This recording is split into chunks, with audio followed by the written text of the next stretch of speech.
എൻ്റെ ശബ്ദം ശ്രവിക്കുന്ന പ്രിയപ്പെട്ട ശ്രോതാക്കളെ, അസ്സലാമു അലൈക്കും വറഹ്മത്തുള്ളാഹി വബറകാതുഹു. പരിശുദ്ധ ഖുർആനിലെ 51-ാമത്തെ അധ്യായം അദ്ദാരിയാത്തിലെ 21-ാമത്തെ വചനം നിങ്ങൾ ശ്രദ്ധിച്ചിട്ടുണ്ടോ?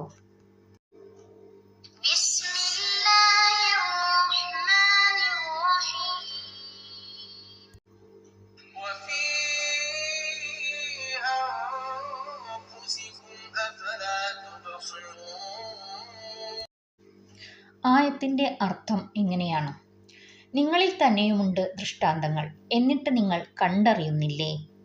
അല്ലാഹു തആല നമ്മോട് നമ്മുടെ ശരീരത്തിലേക്ക് തന്നെ ചിന്തിക്കുവാനും അതിൻ്റെ ഘടനയെക്കുറിച്ചും അതിലെ അവയവങ്ങളെക്കുറിച്ചും മനസ്സിലാക്കാനാണ് പറയുന്നത്. ചെറിയൊരു കാര്യം നമുക്ക് നോക്കാം. നമ്മുടെ കൈവിരലുകൾ. ഇമാം ഇബ്നുൽ ഖയ്യിം റഹിമഹുല്ലാഹ് പറഞ്ഞു, നീ കൈവിരലുകളുടെ നീളവ്യത്യാസത്തിനുള്ള യുക്തി ചിന്തിച്ചു നോക്കൂ. അവയെല്ലാം ഒരേ നീളത്തിലായിരുന്നുവെങ്കിൽ വസ്തുക്കളെ ശരിയായി പിടിക്കാൻ സാധിക്കുമായിരുന്നില്ല. ചെറുതും വലുതുമായ വസ്തുക്കളെ കൈകാര്യം ചെയ്യാൻ മനുഷ്യനത് തടസ്സമാകുമായിരുന്നു. എന്നാൽ അള്ളാഹു അവയെ വ്യത്യസ്ത നീളങ്ങളിൽ പടച്ചു. അങ്ങനെ കൈ മുഷ്ടി ചുരുട്ടുമ്പോൾ ആ വിരലുകൾ പരസ്പരം ചേർന്നിരുന്ന് ഒരു വൃത്തം പോലെയാവുകയും വസ്തുക്കളെ ഉറപ്പിച്ചു പിടിക്കാൻ സഹായിക്കുകയും ചെയ്യുന്നു. ഈ ആയത്ത് നമ്മളെ ഏറെ ചിന്തിപ്പിക്കേണ്ടതാണ്. അല്ലാഹു തആല നമ്മെ ഏവരെയും അനുഗ്രഹിക്കുമാറാവട്ടെ. അസ്സലാമു അലൈക്കും വറഹ്മത്തുള്ളാഹി വബറകാതുഹു.